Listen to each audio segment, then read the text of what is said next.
പ്രിയമുള്ള എൻ്റെ വിദ്യാർത്ഥിനികളെ എല്ലാവരെയും ഞാൻ NIS all Kerala distance education എന്ന് പറയുന്ന നമ്മുടെ സ്ഥാപനത്തിൻ്റെ കീഴിലുള്ള ഓൺലൈൻ വീഡിയോ ക്ലാസ്സിലേക്ക് സ്വാഗതം ചെയ്യുകയാണ്. ഇന്ന് ഞാൻ നിങ്ങൾക്ക് മുമ്പിൽ പ്രസന്റ് ചെയ്യുന്നത് NIS +2 data and record number 336 new syllabus അനുസരിച്ചുള്ള ഫസ്റ്റ് ചാപ്റ്ററിന്റെ ക്ലാസ് ആണ്. ഫസ്റ്റ് ചാപ്റ്ററിൽ വരുന്ന 1 മാർക്കിന്റെയും 1/2 മാർക്കിന്റെയും MCQ ക്വസ്റ്റ്യൻസ് ആണ് നിങ്ങളുടെ മുമ്പിൽ അവതരിപ്പിക്കുന്നത്. ആദ്യമായിട്ട് എൻ്റെ വീഡിയോ കേൾക്കുന്ന എല്ലാവരും ലൈക്ക് ചെയ്യുക, ഷെയർ ചെയ്യുക, കമന്റ് ചെയ്യുക, സബ്സ്ക്രൈബ് ചെയ്യുക. നമുക്കറിയാം 2024 അതിനുശേഷമുള്ള ബാച്ചിലെ എക്സാം എഴുതുന്ന വിദ്യാർത്ഥികളുടെ സിലബസിൽ അപ്ഡേഷൻ 336 ഡാറ്റയുടെ മൊത്തം 10 ചാപ്റ്റർ ആണ്. അതിൽ 6 ചാപ്റ്റർ മാത്രം പബ്ലിക് എക്സാമിന് പഠിച്ചാൽ മതി. ഓക്കെ, ഇതേപോലെ തന്നെ 10ാം ക്ലാസ്സിന്റെ ഡാറ്റ എൻട്രിയിൽ ഇതേപോലെ അപ്ഡേഷൻ വന്നിട്ടുണ്ട്. അതിനും ഈ ചാപ്റ്റർ ബാധകമാണ്. അപ്പോൾ 336 ഡാറ്റ എൻട്രി 10ാം ക്ലാസ്സിന്റെയും SSLCയുടെ 229 ഡാറ്റ എൻട്രിക്കും നമ്മുടെ ക്ലാസ് ഉപകാരവും. അതുകൂടാതെ 632 data entry +2, 631 computer application, 608 basic computers, ഇങ്ങനെയുള്ള ടെക്സ്റ്റ് ബുക്കിന്റെ ഒക്കെ ഫസ്റ്റ് ചാപ്റ്ററിൽ വരുന്ന കാര്യങ്ങളാണ് നമ്മൾ ഇന്നത്തെ വീഡിയോസിൽ അവതരിപ്പിക്കുന്നത്. ഇതില് 632 608 ഒന്നും എന്തില്ല, സിലബസ് അപ്ഡേഷൻ ഇല്ല. കാരണം അത് വൊക്കേഷണൽ വിഷയമാണ്. 336 229 മാത്രമാണ് എന്ത് ചെയ്തത്, സിലബസിൽ അപ്ഡേഷൻ വന്നിട്ടുള്ളത്. നമുക്കറിയാം, നമ്മൾ ക്വസ്റ്റ്യൻ പേപ്പർ നോക്കുമ്പോൾ ആദ്യത്തെ ഫസ്റ്റ് പാർട്ട് 1/2 മാർക്കിന്റെ ക്വസ്റ്റ്യൻസ് ഉണ്ടാവും, 1 മാർക്കിന്റെ ക്വസ്റ്റ്യൻസ് ഉണ്ടാവും. അത് പുതിയ സിലബസ് അനുസരിച്ച് കൂടുതൽ ക്വസ്റ്റ്യൻസ് അതിൽ ഉൾപ്പെടുത്തിയിട്ടുണ്ട്. അതിൽ ട്രൂ ഓർ ഫാൾസ് ഉണ്ട്, ഫിൽ ഇൻ ദ ബ്ലാങ്ക്സ് ഉണ്ട്, മാച്ച് ദ ഫോളോയിങ്സ് ഉണ്ട്, വൺ വേർഡ് ആൻസർ ഉണ്ട്, ഫുൾ ഫോം എഴുതാനുള്ളതുണ്ട്. ഇങ്ങനെ പല രീതിയിൽ കാണാം. ഓക്കെ, അപ്പോൾ ഈ ഫസ്റ്റ് ചാപ്റ്ററിൽ നമ്മൾ 2 രീതിയിലാണ് നമ്മൾ ഒബ്ജക്റ്റ് ക്വസ്റ്റ്യൻസ് ആക്കിയിട്ടുള്ളത്. ഇന്നത്തെ ട്രൂ ഓർ ഫാൾസ് മാത്രമാണ് നമ്മൾ അവതരിപ്പിക്കുന്നത്. ഓക്കെ, കുറച്ച് സ്റ്റേറ്റ്മെന്റ് തന്നിട്ട് ഇതിൽ ഏതാണ് ട്രൂ ഏതാണ് ഫാൾസ് എന്നുള്ളത്, ശരിയോ തെറ്റ് ഏതാണെന്നുള്ളത് കണ്ടുപിടിക്കണം. ഫസ്റ്റ് ആയിട്ട് mouse is an output devices. Mouse എന്ന് പറയുന്നത് ഒരു ഔട്ട്പുട്ട് ഡിവൈസസ് ആണ്. ട്രൂ ആണോ ഫാൾസ് ആണ്? ഫാൾസ് ആണ്.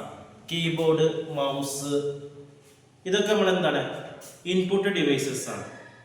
അപ്പോൾ മൗസ് എന്ന് പറയുന്നത് ശരിക്കും അതിന്റെ കറക്റ്റ് ആൻസർ ഇത് ഇൻപുട്ടാണ്. അവിടെ എഴുതിക്കുന്ന ഔട്ട്പുട്ടാണ്. അപ്പോൾ ഫാൾസ് ആണ്.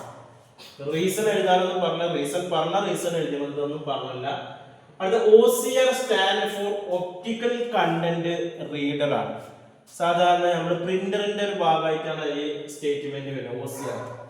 OCR എന്ന് പറയുന്നത് ഒപ്റ്റിക്കൽ ക്യാരക്ടർ റെക്കഗ്നിഷൻ എന്നാണ്. അത് തെറ്റാണ്. ഒപ്റ്റിക്കൽ ക്യാരക്ടർ റെക്കഗ്നിഷൻ തമ്മിലുള്ള ഒപ്റ്റിക്കൽ കണ്ടന്റ് റീഡർ, അപ്പോൾ അത് ഫാൾസ് ആണ്. LCD മോണിറ്റർ ഈസ് ഒരു നോട്ട്ബുക്ക് കമ്പ്യൂട്ടറാണ്. അത് ശരിയാണ്. LCD മോണിറ്റർ ഒരു നോട്ട്ബുക്ക് കമ്പ്യൂട്ടർ രൂപത്തിലാണ് ഉപയോഗിക്കുന്നത്.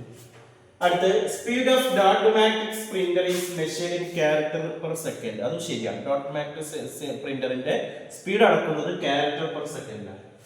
അടുത്ത 5ാമത്തെ plotter is to produce high quality drawing images ആണ്. അത് കറക്റ്റ് ആണ്. പ്രിന്ററിന്റെ പകരമായിട്ടാണ് നമ്മൾ പ്ലോട്ടർ ഉപയോഗിക്കുന്നത്. വലിയ സിവിൽ എഞ്ചിനീയർമാരും കൺസ്ട്രക്ഷൻ വർക്കറാണ്. അപ്പോൾ വലിയ വലിയ ഇമേജുകളും ഡ്രോയിങ്ങുകളൊക്കെ നമുക്ക് പകർത്തിയെടുക്കാൻ വേണ്ടിയിട്ടാണ് പ്ലോട്ടർ ഉപയോഗിക്കുന്നത്. അതും ശരിയാണ്. അടുത്ത OS is an application. OS എന്നാണ് ഓപ്പറേറ്റിംഗ് സിസ്റ്റം. ഓപ്പറേറ്റിംഗ് സിസ്റ്റം എന്ന് പറയുന്നത് ഒരു സിസ്റ്റം സോഫ്റ്റ്വെയർ ആണ്. അത് തെറ്റാണ്, ഫാൾസ് ആണ്. 7ാമത്തെ high level language are easy to program than lower level language. അത് ശരിയാണ്. ഹൈ ലെവൽ ലാംഗ്വേജ് എന്ന് പറയുന്നത് വളരെ ഈസിയാണ്. ലോവർ ലാംഗ്വേജിനെക്കാൾ പ്രോഗ്രാം ചെയ്യാൻ വളരെ ഈസിയാണ്. 8ാമത്തെ computer language Fortran is to solve scientific problem. അത് ട്രൂ ആണ്. Fortran language is used to solve scientific and mathematical problems ആണ്. അപ്പോൾ അത് ശരിയാണ്.